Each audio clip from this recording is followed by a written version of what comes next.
संघवाद का पहला प्रश्न है, भारत के चुनाव आयोग को किस सूची में रखा गया है? तो आपके सामने चार ऑप्शन दिए गए हैं, संघवाद सूची, राज्य सूची, समवर्ती सूची या इनमें से कोई नहीं। तो वास्तव में इसका आंसर है आपका संघवाद सूची। आपके सामने इंटरफेस आता है। सेकंड क्वेश्चन, केंद्र और राज्यों के बीच शक्तियों के वितरण को किस अनुसूची में रखा जाता है? तो बता दूं कि केंद्र सरकार, केंद्र राज्य की शक्तियां वो शक्तियां होती हैं जो पीएम के पास होती हैं, और राज्य की शक्तियां वो होती हैं जो सीएम के पास होती हैं। तो किस सूची में रखा जाता है? छठी सूची, सातवीं अनुसूची, आठवीं अनुसूची या नवीं अनुसूची? तो वास्तव में केंद्र और राज्य की दोनों शक्तियों को सातवीं अनुसूची के अंदर रखा जाता है। नेक्स्ट क्वेश्चन आता है आपके पास, किसने कहा है भारतीय संविधान अर्धसंघात्मक है? डी वसु, एम बी पायली, आइवर जैगनिक्स या फिर केसी वियर? तो वास्तव में सही आंसर है केसी वियर। फोर्थ क्वेश्चन आता है आपके सामने, समवर्ती सूची में कुल कितने विषय रखे जाते हैं? तो आपके सामने चार ऑप्शन दे रखे हैं, ठीक है, और सही ऑप्शन है 47। प्रश्न है अगला पांचवा, संघ और राज्य के विधायी संबंधों का संचालन किन सूचियों के आधार पर किया जाता है? यानी कि संघ और राज्य, इन दोनों के बीच संबंध जो होते हैं वो किन सूचियों के आधार पर बताए जाते हैं? तो आपका आंसर होता है इनमें से सभी। प्रश्न है छठा, भारत में सुदृढ़ केंद्र के साथ संघीय ढांचा का विचार कहां से लिया गया? चार ऑप्शन है आपके सामने और चार में से सही ऑप्शन है आपका जर्मनी। प्रश्न सातवां आता है, सर्वप्रथम किस देश में संघात्मक शासन की स्थापना हुई? तो चारों ऑप्शन में से जो आपका आंसर बनता है वो बनता है संयुक्त राज्य अमेरिका। प्रश्न आठवां आता है आपके सामने, संविधान की सातवीं अनुसूची में क्या नहीं है? तो आपके सामने चार ऑप्शन दिए गए हैं और चार ऑप्शन में से जो सही आंसर है वो है आपका क्षेत्रीय सूची। प्रश्न है नवा, नाइन्थ, विदेश संबंध का विषय किस सूची में रखा गया है? तो चार ऑप्शन में से आपका सही ऑप्शन है संघ सूची में। प्रश्न आता है आपका सामने दसवां, कहाँ का संविधान बनावट में संघात्मक परंतु भाव में एकात्मक है? तो आपका आंसर है भारतीय। 11वां प्रश्न आपके सामने आता है, भारत में नागरिकता प्राप्त करने के लिए कौन से आधार हैं? स्थान के आधार पर, जन्म के आधार पर, रजिस्ट्रेशन के द्वारा या इनमें सभी? तो वास्तव में आंसर है आपका सभी। प्रश्न आता है आपके सामने 12वां, लिखित और अलिखित संविधान में केवल मात्रा का भेद है, प्रकार का नहीं, यह विचारधारा किसकी है? तो वास्तव में यह विचारधारा गार्नर की है। प्रश्न आता है आपके सामने 13वां, कि किसने कहा है कि एक संघात्मक राज्य राज्यों द्वारा बनाए गए उस संगठन को कहते हैं जो एक नए राज्य का निर्माण करता है? तो इसका सही आंसर है हैमिल्टन। प्रश्न आता है 14th, डॉक्टर अंबेडकर ने भारतीय संविधान के किस प्रावधान को संविधान की आत्मा कहा है? तो आपका सही जवाब है संवैधानिक उपचारों का अधिकार। प्रश्न आता है आपके सामने 15वां, सिक्किम का किस वर्ष भारतीय संघ में विलय हुआ, यानी कि वो भारत के साथ मिला?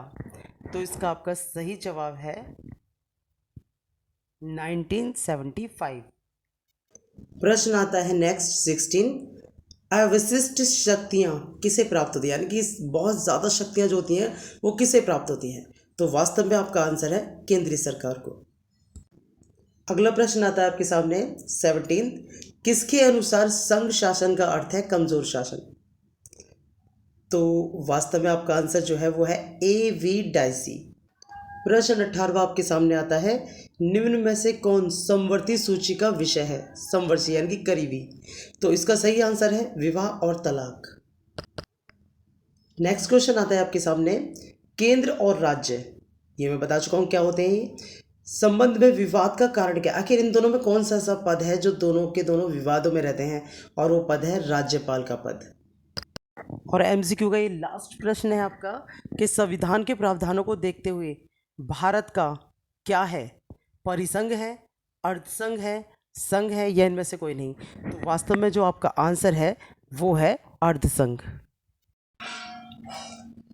नेक्स्ट क्वेश्चन है आपका, संघवाद का अर्थ क्या होता है? तो केंद्र सरकार और राज्य सरकार स्वतंत्र रूप से अपने जो कार्य करते हैं उसे हम संघवाद कहते हैं।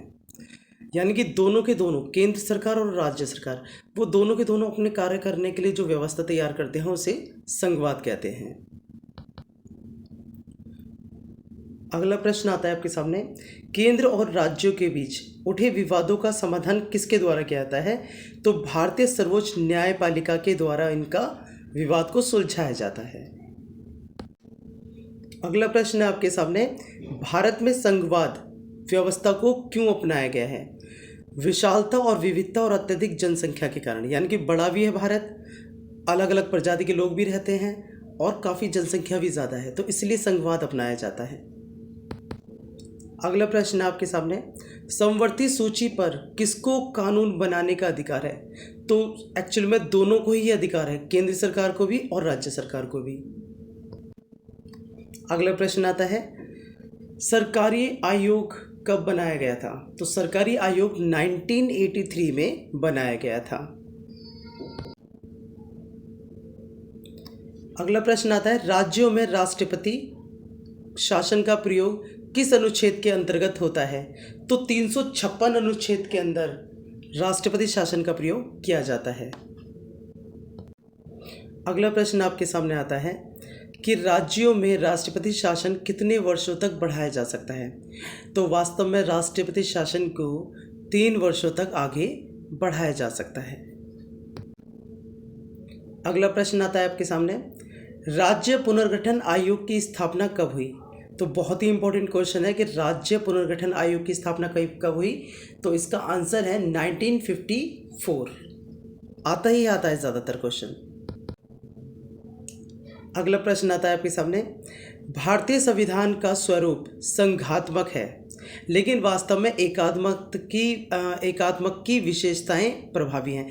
यानी कि संघात्मक तो है लेकिन उसमें एकात्मक की आत्मा देखी जाती है। तो आंसर है इसका एकहरी नागरिकता, शक्तियों का विभाजन, राष्ट्रपति की आपातकालीन शक्तियां, राज्यों पर अनुच्छेद 356 का प्रयोग आदि, ये सारी के सारी एकात्मक शक्तियां हैं। अगला प्रश्न आता है आपके सामने, संघ सूची, राज्य सूची, समवर्ती सूची का वर्णन कीजिए। तो 3 सूचियां हैं आपके सामने, चलिए वेरीफाई करते हैं। सबसे पहला आता है संघ सूची। तो राष्ट्रीय महत्व के विषय, इसमें लगभग 99 विषय हैं, जैसे रक्षा हो गया, विदेश हो गया, रेल, ये संघ सूची है जिसे मिलकर सभी को करना ही करना होता है। दूसरा आता है राज्य सूची, इसमें केवल राज्य सूची की भूमिका होती है। साधारणतः क्षेत्रीय महत्व के विषय लगभग, यानी कि एक क्षेत्र की जो सुविधा होती है वो राज्य सरकार की देन है। पुलिस हो गई, न्याय, स्थानीय स्वशासन, कृषि, सिंचाई व्यवस्था, स्वास्थ्य वगैरह समथिंग आदि। अब आता है तीसरा समवर्ती सूची। तो लगभग 47/52 है, जिसे फौजदारी, विधि प्रक्रिया, सामाजिक सुरक्षा, यानी कि एक और भी छोटे लोकेलिटी के आधार पर जो होता है, जिसमें राज्य और सरकार दोनों नहीं होते हैं बल्कि दोनों का ही मिला जुला रूप होता है, उसे हम समवर्ती सूची कहते हैं। अगला प्रश्न आता है आपके सामने, बहुत ही इंपॉर्टेंट है। बहुत से प्रदेश राज्यपाल की भूमिका को लेकर नाखुश हैं, क्यों? राज्यपाल की भूमिका बहुत इंपॉर्टेंट होती है। तो भारतीय राजनीति में वर्तमान में सबसे अधिक चर्चित जो पद है वो राज्यपाल का है, यानी कि सबसे अधिक जो चर्चा में रहता है वो राज्यपाल का पद है। देश के अधिकांश राज्यों में अपने यहाँ के राज्यपालों से किसी न किसी रूप में शिकायत रहती ही रहती है। इसका एक प्रमुख कारण यह है कि अधिकांश राज्यपालों की राजनीतिक पृष्ठभूमि होती है, यानी कि वो राजनीति में इन्वॉल्व ज़्यादा होते हैं, जिसके आधार पर केंद्र के शासक दल उनकी नियुक्ति की जाती है, यानी कि केंद्र शासक करती है। इस कारण राज्यपाल निरपेक्ष रूप से अपने कर्तव्य को पूरा नहीं कर पाते। इनकी भूमिका केंद्र के प्रतिनिधित्व के रूप में ज़्यादा होती है। इसका मतलब यह है कि उनके रूप में ज़्यादा होती है, जैसे कि उन्होंने एक नौकर रख लिया है और उन्हीं के लिए काम करना है, जिसके आधार पर उनकी जिम्मेदारी केंद्र के हितों की रक्षा करना होता है। परंतु ये केंद्र में जिस दल की सरकार होती है उसके रक्षक बन जाते हैं, जिससे राज्य की सरकारें और राज्यपाल में टकराव हमेशा उत्पन्न रहता है। जो राज्य सरकार होती है वो कहती है कि भैया तुम इनके लिए काम कर रहे हो, हमारी नहीं सुन रही, लेकिन राज्यपाल तो उन्हीं की सुनेगा क्योंकि शक्तियाँ उनके पास हैं। ठीक है, तो राज्यपाल और राज्यों में राज्य की जो सरकारें होती हैं यानी कि सीएम जो होता है वो हमेशा उनसे नाखुश रहता है। अगला प्रश्न आता है आपके सामने, ज्यादा स्वायत्तता की चाह में प्रदेशों ने क्या मांगे उठाई? तो जो प्रदेश होते हैं वो क्या क्या मांगे उठाते हैं ज़्यादातर पर? तो 1960 से निरंतर विभिन्न राज्यों से प्रांतीय स्वतंत्रता की मांग निरंतर चलती आ रही है। प्रांतीय स्वतंत्रता जैसे कि बहुत सारे अपने अपने दल अलग अलग बन जाते हैं कि भाई हमारे राज्य की अलग एक पहचान हो, ठीक, जैसे कि आज के करंट में लोग खालिस्तान की मांग कर रहे हैं, तो ऐसे ही लोग अलग अलग प्रांतों की मांग करते हैं। पश्चिम बंगाल, पंजाब, तमिलनाडु, जम्मू कश्मीर व कुछ उत्तर पूर्वी राज्यों से विशेष रूप से यह मांग आती ही रहती है और ये बने भी हैं कि भाषा के आधार पर अलग प्रांत होना चाहिए, कार्यों के आधार पर अलग प्रांत होना चाहिए, धर्म के राज्य पर अलग प्रांत होना चाहिए, जाति के आधार पर अलग प्रांत होना चाहिए। केंद्र और राज्यों के मध्यम शक्तियों का विभाजन राज्यों के पक्ष में होना चाहिए, यानी कि जो राज्य हैं उनके पक्ष में होना चाहिए।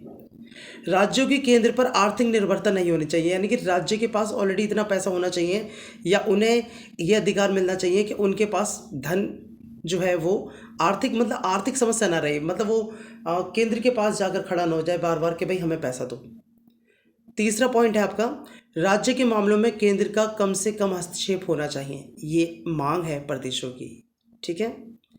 राज्यपाल के पद का दुरुपयोग नहीं होना चाहिए, वह राज्यपाल की नियुक्ति में राज्यों में मुख्यमंत्रियों का परामर्श लिया जाना चाहिए, यानी कि राज्यपाल कोई भी काम करेगा उसके अंदर जितने भी सीएम्स होते हैं, जितने भी मुख्यमंत्री होते हैं, उनका परामर्श होना ज़रूरी है। नेक्स्ट पॉइंट आता है आपका, सांस्कृतिक स्वायत्त होनी चाहिए, यानी कि खुद की अपनी इच्छा से ऐसी सांस्कृतिक कार्य करने की जो प्रणाली है वो खुद ले सके। नेक्स्ट पॉइंट आता है आपका, सभी राज्य का समान विकास होना चाहिए। ऐसा नहीं है कि भाई ये मोहल्ला ज़्यादा डेवलप हो गया, उस मोहल्ले में पानी नहीं है, इस मोहल्ले में बिजली 24 घंटे आती है, उस मोहल्ले में पता चलता है दिन में 2 बार बिजली कट जाती है। तो ऐसा नहीं होना चाहिए, राज्यों में समान विकास होना चाहिए। नेक्स्ट वन लास्ट पॉइंट है आपका, संवैधानिक संस्थाओं का दुरुपयोग नहीं होना चाहिए। जितने भी सरकारी संस्थाएं हैं उनका दुरुपयोग कभी नहीं होना चाहिए। उनका लाभ जो है वो प्रत्येक जाति प्रत्येक धर्म के लोग उनको समान मिलना चाहिए। कोई भी संस्था है उसके जो संचालक हैं उनके साथ भेदभाव नहीं होना चाहिए। तो ये बहुत ही इंपॉर्टेंट क्वेश्चन है कि प्रदेशों ने आखिर क्या क्या मांग अलग अलग अपनी उठा रखी है और इसमें ये पॉइंट्स दे रखे हैं कि आखिर उन्हें क्या करना चाहिए, वहाँ क्या होना चाहिए। अगला प्रश्न आता है आपके सामने, भारत के संविधान में शक्तिशाली केंद्र की स्थापना क्यों की गई है? केंद्र कितना शक्तिशाली होता है ये आप जानते ही हैं, प्रेजेंट में भी जो सरकार है हमारी वो कितनी शक्तिशाली है ये भी आप जानते हैं, राइट। तो आगे बढ़ते हैं। भारत के संविधान में शक्तिशाली केंद्र की स्थापना इसलिए की गई है क्योंकि 3-4 पॉइंट्स दिए हैं इसके अंदर, ध्यान सुनिए। यह भारत की एकता और अखंडता की परिचायक है, यानी कि केंद्र सरकार ही हमारे भारत को अखंड बनाती है। दूसरा, यह भारत में एकता बनाए रखने का महत्वपूर्ण शक्तिशाली साधन है।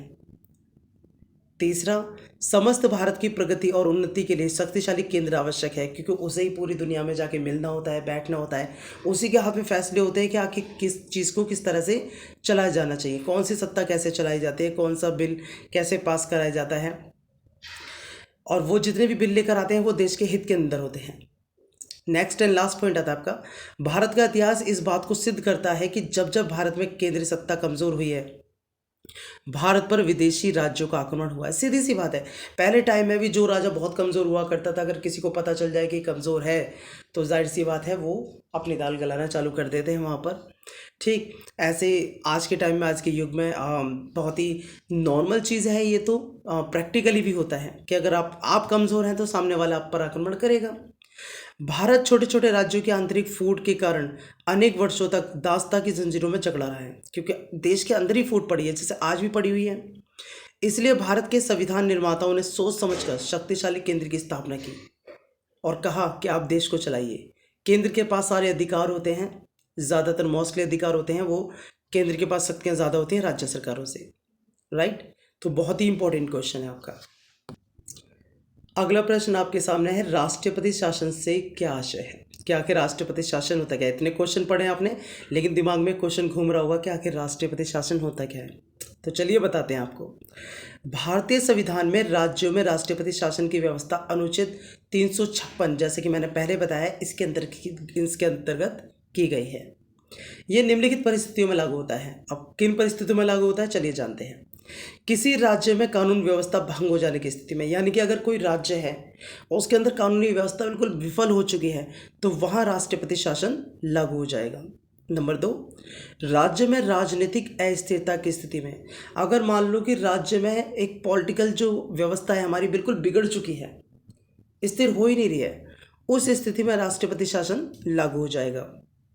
नंबर 3, किसी भी दल को चुनाव के बाद सरकार बनाने के लिए आवश्यक बहुमत प्राप्त ना हुआ हो और सरकार का गठन संभव ना होने की स्थिति में राष्ट्रपति शासन हो सकता है। यानी कि अब मान लो कि जैसे कि अब चुनाव आने वाले हैं 2024 में, अगर किसी की भी सरकार नहीं बनती है, कुछ कुछ वोटों से कम रह जाते हैं, तो वहाँ पर राष्ट्रपति शासन लागू हो जाता है। तो जितनी भी ऊपर स्थितियां दी गई हैं, इन स्थितियों में राज्यपाल अपने विवेक के आधार पर निर्णय लेकर राष्ट्रपति शासन की सिफारिश कर सकता है। राज्यपाल की भूमिका हमारे देश में बहुत इंपॉर्टेंट होती है। बस बेचारा राज्यपाल फंस जाता है केंद्र सरकार और राज्य सरकार के बीच में। राज्य सरकार का ये दावा होता है कि भैया तुम केंद्र सरकार के अकॉर्डिंग टू चल रहे हो, और केंद्र सरकार को अगर दिक्कत होगी तो भाई केंद्र सरकार तो चलाएगी, क्योंकि केंद्र सरकार एक महाशक्ति है। ठीक है, अगला प्रश्न आता है आपके सामने। भारतीय राजनीति पर अनुच्छेद 370 बड़ा खतरनाक अनुच्छेद है, जैसा कि अभी आप जानते हैं कि अभी अभी कश्मीर में से हटा है और बहुत सारे लोगों के पेट में दर्द भी है कि भाई ये क्यों हटा है। ठीक, तो चलिए जानते हैं कि आखिर भारतीय राजनीति में अनुच्छेद 370 के प्रभाव की विवेचना कीजिए। ठीक है, आंसर जाते हैं। वर्तमान में अनुच्छेद 370 विवादास्पद है, यानी कि बहुत ही विवादों में कंट्रोवर्शियल अनुच्छेद है, क्योंकि इसके कारण कश्मीर को विशेष स्थिति प्राप्त है। यानी कि कश्मीर के अंदर कुछ एक धारा 370 जो लगाई गई है, उसके अंदर अधिकार क्या है ये सुनिए जरा, जो उसको शेष भारत से बिल्कुल मनोवैज्ञानिक रूप से बिल्कुल अलग करता है। पृथक का मतलब होता है अलग करना, यानी कि हमारे देश में ही होते हुए ये पहली बार ऐसा होता है कि हमारे देश का इस पर कानून लागू नहीं होता। कश्मीर को यह विशेष स्थिति तत्कालीन अंतर्राष्ट्रीय स्थिति को देखते हुए अस्थायी रूप से प्रदान की गई थी, परंतु राजनीतिज्ञों ने इसे राजनीतिक लाभ के लिए स्थायी बना दिया है। यानी कि ये धारा 370 लगाई तो इसलिए गई थी कि कुछ परिस्थितियों को बदला जा सके, लेकिन कुछ लोगों ने इसे स्थायी बना के रख दिया। अनुच्छेद 370 के कारण ही कश्मीर को अपना अलग संविधान बनाने का अधिकार प्राप्त हुआ। यानी कि एक देश और संविधान दो। भारत संघ में केवल जम्मू कश्मीर ही ऐसा राज्य है जिसका पृथक संविधान है। वहाँ पर कोई भी गैर कश्मीरी भारतीय भूमि नहीं खरीद सकता, यानी कि भारत के अंदर होने के बावजूद भी आप वहाँ पर ज़मीन नहीं खरीद सकते, तथा स्थायी रूप से निवासी भी नहीं बना जा सकता वहाँ का आपको। जबकि 1947 में कश्मीर से पाकिस्तान गए लोगों को पुनः कश्मीर वापस लौटने तथा वहाँ बसने का अधिकार है। यानी कि समझिए इस चीज़ को कि कश्मीर से जो लोग भारत में आए, उन लोगों को वहाँ पे ज़मीन खरीदने का अधिकार नहीं है, बसने का अधिकार नहीं है, जाने का अधिकार नहीं है, बस घूमने जा सकते हैं। लेकिन कश्मीर में जो लोग गए, चाहे वो हिंदू हो चाहे मुस्लिम, वो लोग कश्मीर के अंदर आकर रह सकते हैं, वो बस सकते हैं। ठीक है, हाँ, बहुत ही अजीब विडम्बना है, पता नहीं, लेकिन अब 370 हट चुकी है वहाँ से। पढ़ाई की व्यवस्था है, बहुत बेहतरीन तरीके से चल रहा है, संविधान लागू हो चुका है, और दूसरी बात भारत का ही तिरंगा फहरेगा वहाँ पे अपना कोई निजी झंडा नहीं होगा। ये करंट अफेयर बता रहा हूँ मैं आपको। संविधान के दो संघात्मक तत्व बताइए। तो अब ये एक नंबर के प्रश्न है, इसमें कोई समझाने वाली चीज़ नहीं है, जो मैंने पिछले पढ़ा है वही सब कुछ दे रखा है। तो संविधान के दो संघात्मक तत्व हैं, पहला है लिखित संविधान और दूसरा है निष्पक्ष न्यायपालिका, यानी कि स्वतंत्र और निष्पक्ष। तीसरा प्रश्न आता है आपके सामने, भारतीय संविधान के दो एकात्मक लक्षण बताइए। एकात्मक यानी कि एक ही तरह के लक्षण बताइए। पहला है शक्तिशाली केंद्र और दूसरा है एकहरी नागरिकता। केंद्र के बारे में तो आप पढ़ ही चुके हैं।